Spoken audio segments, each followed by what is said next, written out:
Yo, what's good, YouTube? This is Jay from TNJ, and welcome back to the Lions franchise going into Season 3. This is the offseason. This is the most exciting offseason, but let's start this out by just talking about last season. So, a couple of Pro Bowlers. Marvin Jones makes it as the #1 wide receiver in the NFC. TJ Hockenson makes it as tight end number 3, so good to see him there.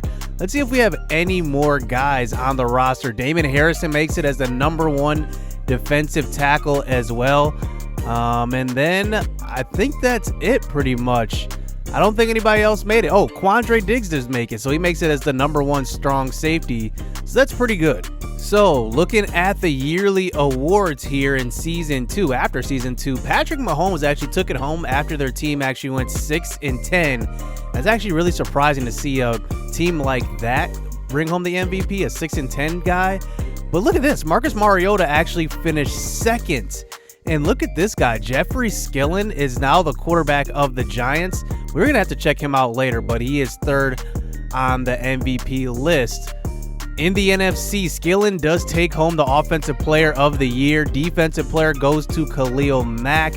Keep going down the line. Skillen ends up winning Offensive Player of the Year and Offensive Rookie of the Year. Look at this. This is Rookie of the Year. I was about to say, I thought this was Player of the Year. 3 rookies right at the top. Andy Hope is second on the list. I was kind of hoping that one of our guys, especially on defense, would be here. Not so much offense, but defense. And look at Joel Edwards. He finishes 5th. Chapman finishes 7th. So that's pretty disappointing. Let's just see if we won any of the other awards. And look at this. Best wide receiver. Marvin Jones actually finished 3rd behind Adams and Jeffrey. I'm surprised based on the season that he had. He definitely, I thought, deserved that award at least, and I would say that nobody's even close to winning anything else. Not really. Prater almost wins best kicker, but that's about it. So wow, for the second straight season, the Cleveland Browns make it to the Super Bowl but end up losing. So 2 straight years they lose this game, and it's close once again, 34-31. Look at the games from the 2 quarterbacks. Baker Mayfield threw for 3 touchdowns, and so did Russell Wilson. Rashad Penny ran for 79 yards off of 24 attempts. Wow, this game is like dead even. Look at everybody that's pretty much the same. And look at this, even both tight ends, identical stats here. Just insane. Odell Beckham had a touchdown, only 4 catches. Antonio Callaway. Man, what decided this game? I don't think anybody really had any turnovers either. No interceptions, no sacks. What kind of game was this? Man, this is insane. 34-31. There's got to be something in here. 3rd down conversion. Seattle had 12. Maybe it was just time of possession. Look at this. They had 55 minutes of time of possession. Is that even possible? I don't even think that's even possible, is it? So going into free agency, we do have a ton of guys up for contract extensions. One thing I didn't know that Madden had in the game, I swear I signed Tajay Sharp last offseason to a 2-year deal, but his contract extension is already up. So I don't really know how it works because I can actually release him and save money. And I was just looking at his contract. It looks like he's due some money next year. So maybe next year isn't guaranteed for him. So I am going to keep him around, I think, and try to maybe trade him. If he is still on my team, I guess I'll see in the next stage when we're advancing here. The only guy that I'm really, really interested in re-signing, obviously, is Anthony Ying here. And this is a guy that I do want to lock up. Even if he's not going to play next year, I want to lock him up. But, man, $16 million is way too much. Way, way too much. He's not going to make $16 million. That's for sure. I'm going to lower this way down. I think that he should be making maybe this. And looking at our cap room, we have about $53 million in cap. I just do not think. This guy is 58 overall.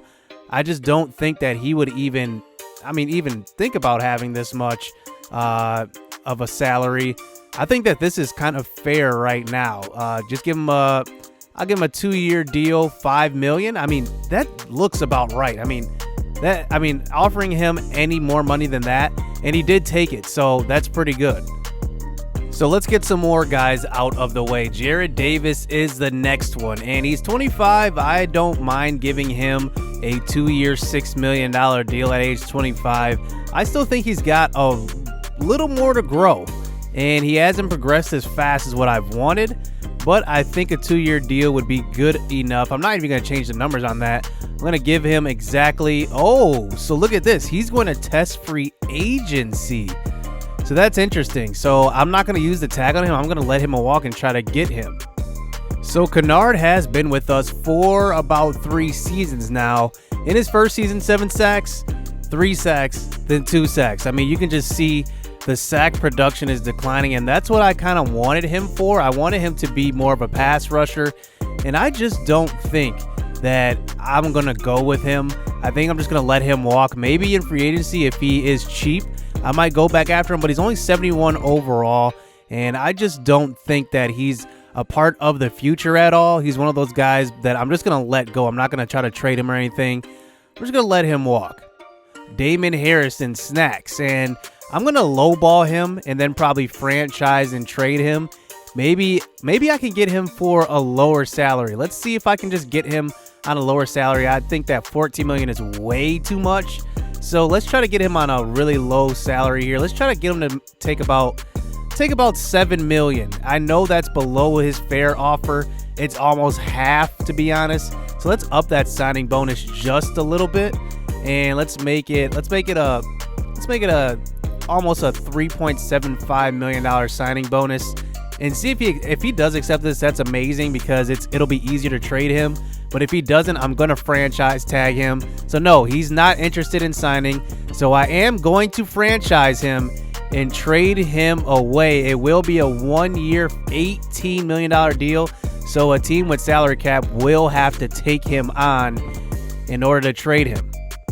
So right away, I'm going to be looking at a team that might need a defensive tackle here, and it's the Patriots. Lawrence Guy is their starter at defensive tackle.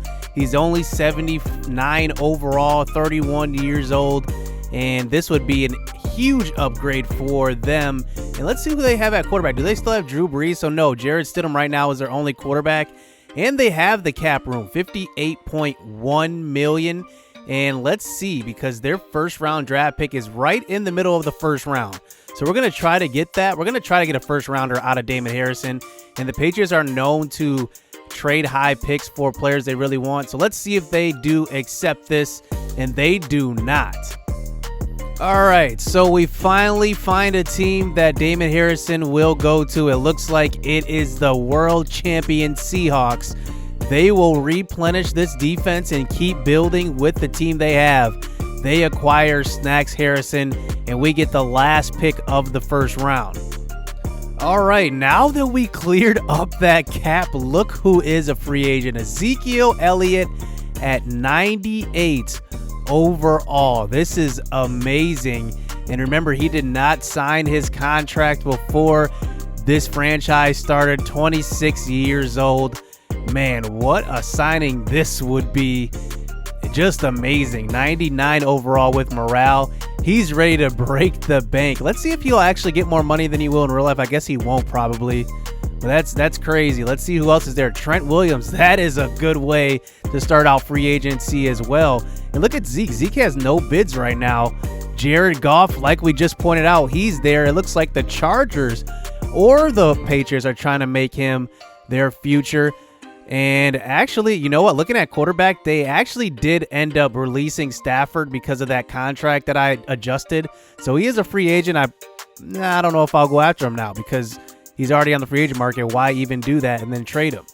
So looking at the rest of free agents here, Marlon Mack, James White, Justin Houston, Tevin Coleman is interesting as a backup running back. Bukum is actually young, and this is kind of what I was looking for, like a young pass rusher. He's in his mid-20s. We'll have to keep looking at that. Fournette is a free agent. Who else? Calais Campbell is at the end of his career, but that would be a great veteran signing. He's probably going to cost quite a bit. Let's just see who else. Anzalone is there. Derek Barnett is interesting. He's a young guy, still in his mid-20s. Zach Cunningham is interesting as well. I mean, just a lot of quality guys. And let's just see who we're going to go after. So we did let Clint Bowling walk in free agency. He's 32 years old, and he's demanding a 1-year contract worth about $5.2 million. But I'm looking at a guy that's similar in age, but maybe a guy that can maybe be a bridge to the next generation of linemen that we're going to have. Kyle Long is 32 years old. He is star development, so he won't regress too fast. And he's right in the middle of the league as far as guards go, and he's a little bit better than Clint Bowling. So I actually like this as our first deal here, and it won't be a big deal. It's probably going to be less than even this. Let's offer him a $6.1 million deal, less than what he's asking for, and let's see how many points we get for him. 81 total points. We'll see how that holds up. And I think that Sam Ebukam is the guy to be there for him. And he's going to demand a big contract. He's going to take up a ton of cap. I don't know about a 5-year contract, but I'd say a 3-year deal worth about $41 million is good enough. We're going to get him through his prime before he regresses. And even if he does end up showing up and showing out, maybe he will get that second extension from us. But I like this deal. It's going to be a $41.3 million total. And I'm going to give him what he's asking for. Maybe just a little less, and we'll see what the other teams offer him. But $41 million even, I like that for him. It only gives us 78 points, so he might need to boost that up just a little bit. But for an initial offer, it's pretty good. Jarrad Davis is still there, so I do still want to bring him back. I'm going to give him a 2-year deal, and I'm going to kind of give him what he asked for, maybe a little less. I mean, I just want to just spare a little bit of cap room. So let's just give him a $6.1 million and see where that lands us. 81 points, that's not bad. How about a new kicker in Detroit? You know, the thing about Matt Prater is he had 89 kick power.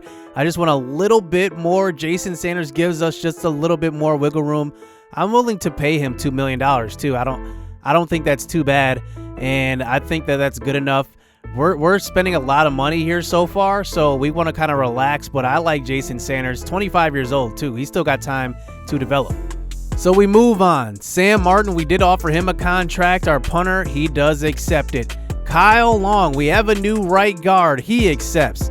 And then Sam Ebukam does accept the offer. So we finally have a premier pass rusher to line up next to Trey Flowers.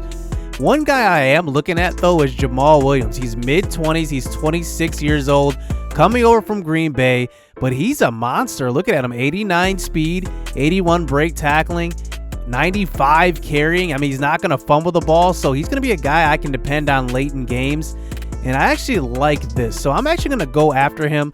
I'm not going to lowball him, but I'm not going to give him a lot of money here. I'm going to give him a 2-year, $6 million deal.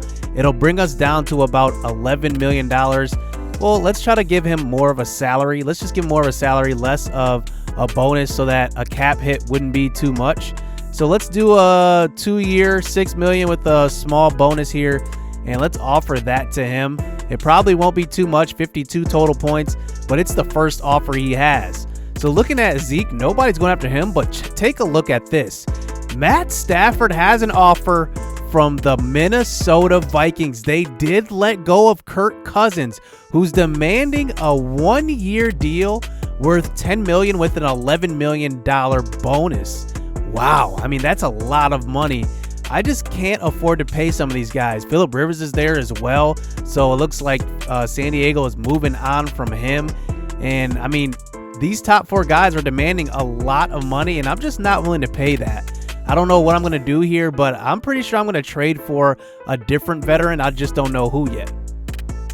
All right, wow, look at this. So Jamal Williams did end up signing that contract. I did not think that he would take that offer. Sanders does, and so does Davis. So Jarrad Davis does return to the Lions. So, all right, so we end up trading to the Bills. And the Bills gave up the 34th pick in the draft. We gave up a 4th rounder and Rick Wagner. And this was actually pretty good for us because we already have another 4th rounder. So we actually keep 1/4.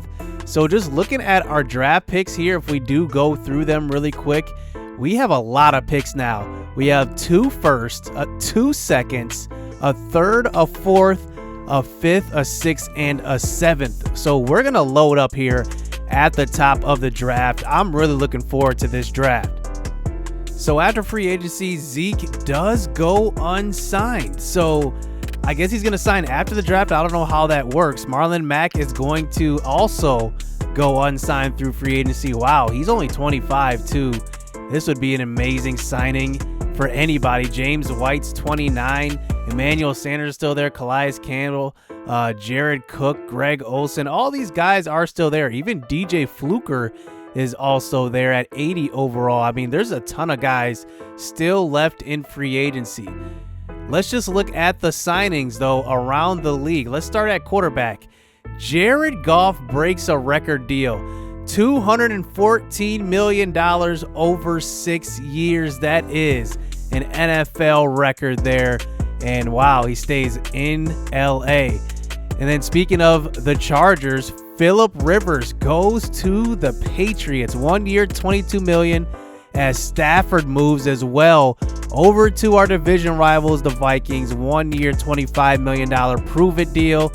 And then a young rookie, I guess he's a second-year player, Oliver McClain goes over to the Bears.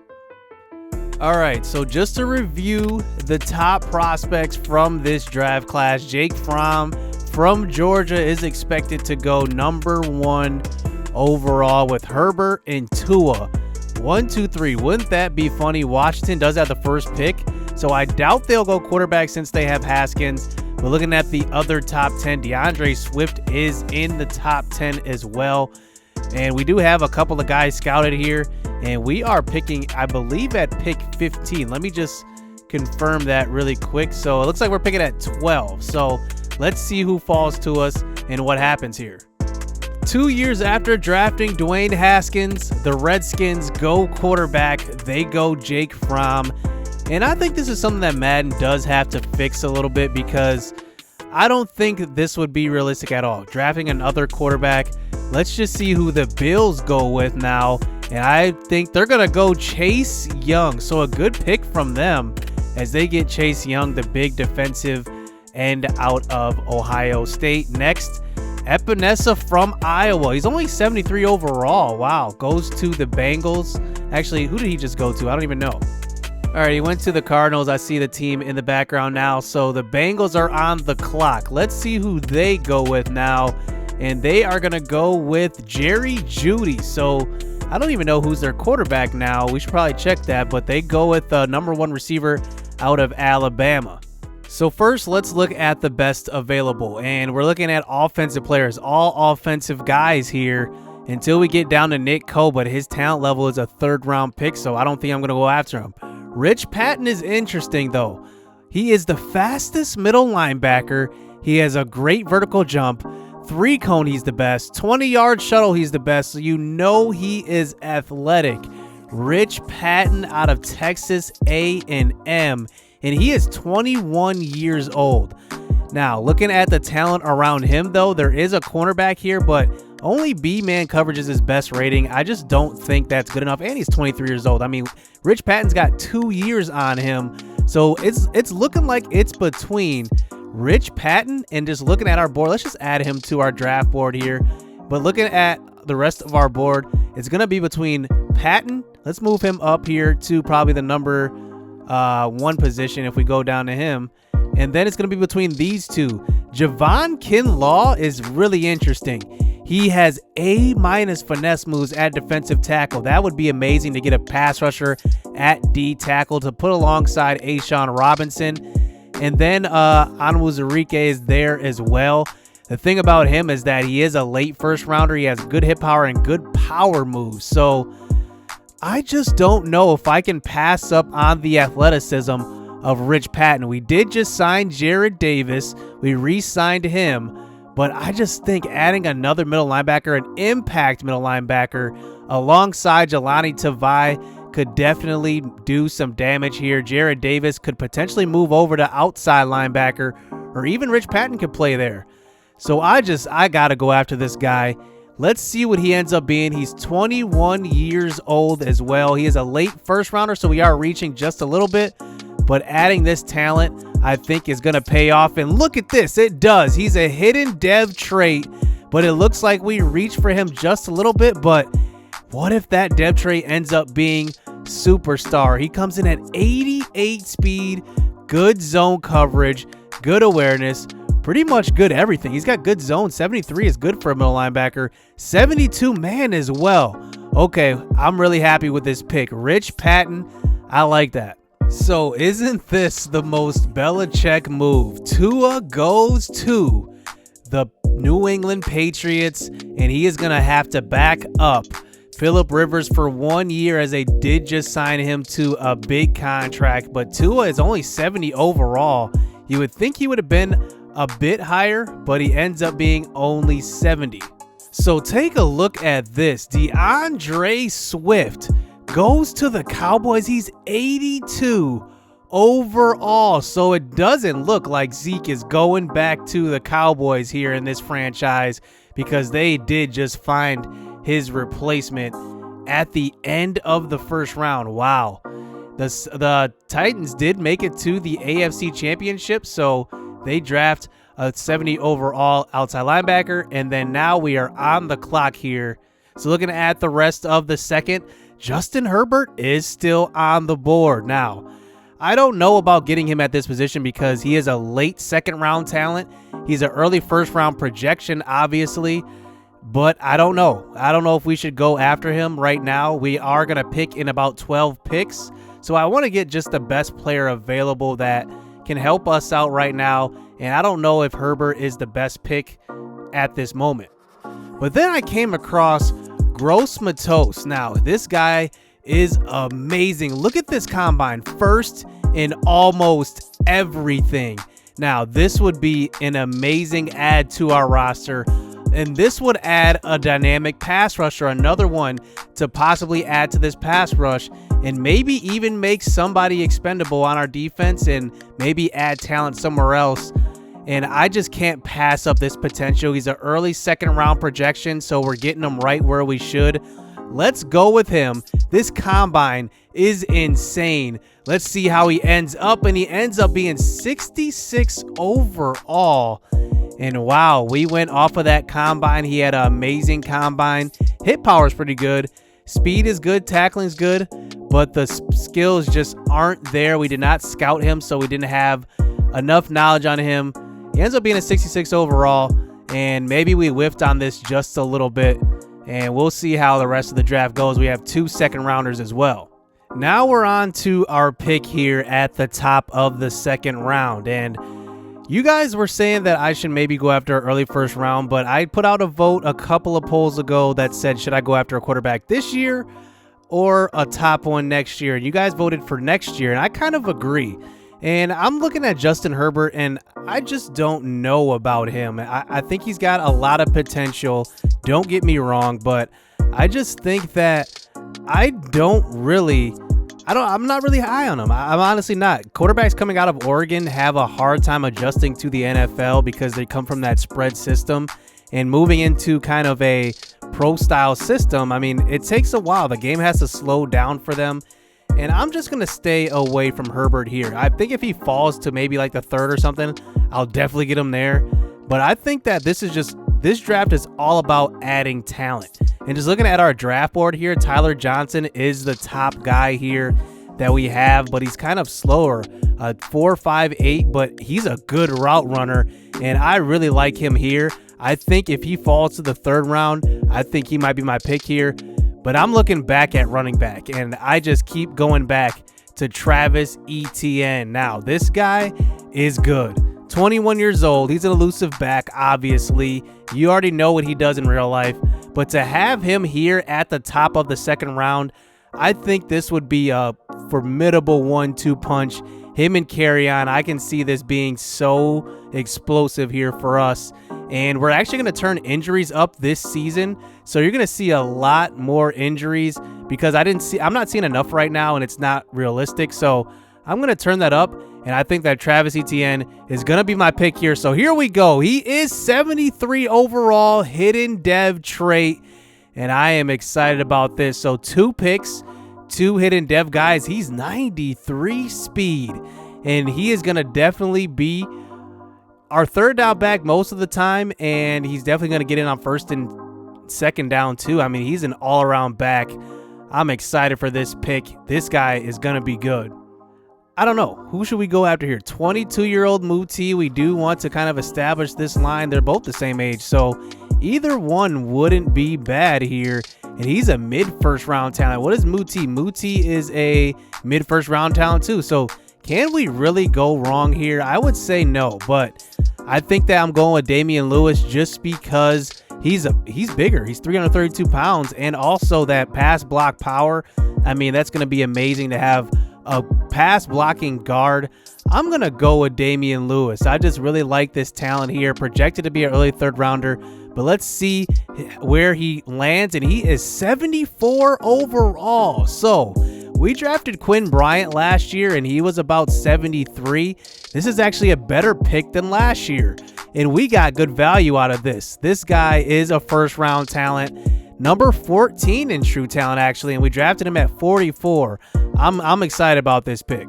So Justin Herbert does fall all the way to round 3, pick 2. So if we would have drafted him back in that round, I think it would have been a reach. He's only 69 overall, and I think that we made a good decision by not taking him. Obviously, our first, second round pick wasn't the best, but I think that we did. Was it our last first round pick or our second round pick? I think it was the last first round pick, actually. Wasn't the best, that right end, but I think we did good here. So now that we are in the third round, I do want to add talent at receiver. There's a ton of receivers right here projected to go in round 2, and a couple of guys that I did scout, and they're projected to go round 2, and we're right on par with them. The first is Tylan Wallace. Now, Tylan Wallace is not fast, but I could use him in the slot. He has pretty good ratings. B+ release is good in the slot. B+ catching. B+ medium route. I really like that. And look at this. He's 20 years old. So we're going to have a lot of time to develop him. The other guy I'd want to look at here, 2 other guys, Antonio Gandy-Golden. He's 21 as well. A stronger guy, a bigger guy as well. 6'4", 21 years old. I definitely like him. And a guy that has second round talent projected to be in the 4th round is Trayvon Bradford. He's 22 as well. Good speed, actually. Good quickness. Everything's pretty good. And A catching. If he drops down, maybe we can get 2 guys here out of these 3. But I definitely like Tylan Wallace. This guy isn't the fastest, but it just looks like he's just a solid receiver. And that age 20 is definitely really, really intriguing. Let's go with Tylan Wallace. I really like him, and he is going to be a 69 overall dev trait hidden player. Wow, so this is our 3rd one of this draft. So I guess the draft kind of balances out that way. He comes in with 89 speed. That actually is pretty good, and I guess it actually balances out. We had 1 bad pick so far. This is another good one, and wow, this draft is going really well. So we scouted an undrafted right tackle, and yes, we did already draft a guy that is on the offensive line, a right guard. But remember, our right tackle position is wide open right now with Crosby looking to compete with somebody else. And I'm looking at Javier Soriano, just looking at him. I mean, he is an undrafted guy, but a second rounder, an early second rounder. I mean, we straight found a gem. I was literally just going through different combine reports and looking at guys. I saw this guy's bench press was 6, so I decided to scout him all the way, and he ended up being this good as an undrafted guy. This is the 4th round. It would be a huge reach, but talent-wise, it isn't. Early second round here. I'm going with him. I do not want to risk losing him to anybody else that may have scouted him as well. So this is what we're going with, and he ends up being 71 overall. So wow, we are doing really well here in this draft. Another good offensive lineman. We are just adding to the depth of this team. This is pretty good. So now we are on to the 5th round, and just looking at, there are some 2nd round projections here. This guy is projected to go undrafted, and just looking at everybody else around, these guys are all projected to go undrafted. So I said I wanted to kind of scout quarterback, and I wanted to look at some late round guys, and I said, and I brought up Mason Fine. Now, he is a 6th round projection, but a 5th round talent, and we're in the 5th round. Why not? He has the athleticism, only 5'11", though. He is a scrambler, but he actually has decent throw power at B+. I'm actually curious to know how good he's going to be. This is a 5th round selection, so I don't see this as much of a risk. So let's take Mason Fine. He ends up being 64 overall. Looks like we reached by only 5 picks, so that's not bad. Only 81 throw power, though. Wow. 80 play action, 83 short, 85 speed. He's just decent. So we are at the 6th round now, and there are actually some teams looking to trade up. Now, I only have one other guy scouted. Let's just take a look at him. If he's there in the 7th round, I'm taking him, and it's going to be running back Kennedy Brooks out of Oklahoma, projected to go undrafted, but he is a mid-1st round talent. I mean, that is just amazing. So adding 2 running backs in this draft, that seems like it's going to be ideal, and we wouldn't have to go after one of those free agent running backs as well, because we'd be adding that youth movement. But looking at this trade away picks here in this screen, I have a bunch of offers. And even look at this.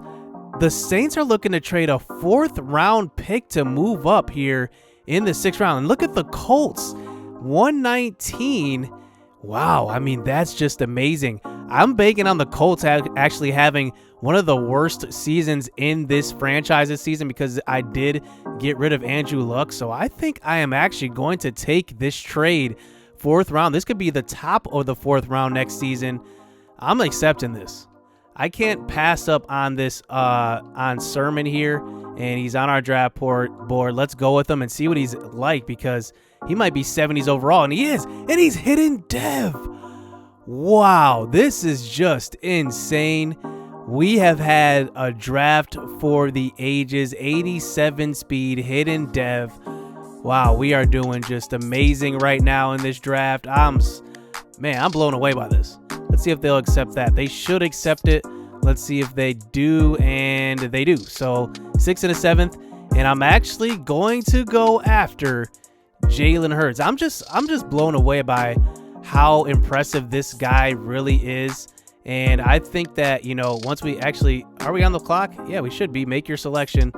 Once we do, you know, draft him, I'm definitely letting him compete for the starting job. He's 22 years old, scrambler, Oklahoma. We all know the details.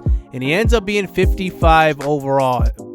It's pretty much exactly what Anthony Ying was. So I think he's a practice squad guy at best, I think, right now. And I thought he would be a little bit better. His accuracy is horrible. He's not going to play with that accuracy.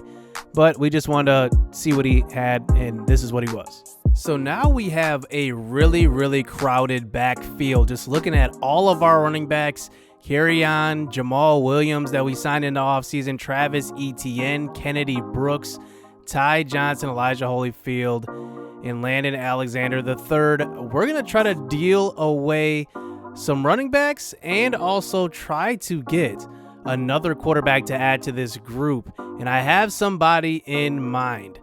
Jared Goff did just sign with the Chargers, and the Chargers, remember, drafted a quarterback in real life in the 2019 draft, and this is Easton Stick. Now, this guy is 24 years old. A lot of room to still grow, decent throw power, but he can run the ball. 85 speed, he's got decent accuracy all around the board.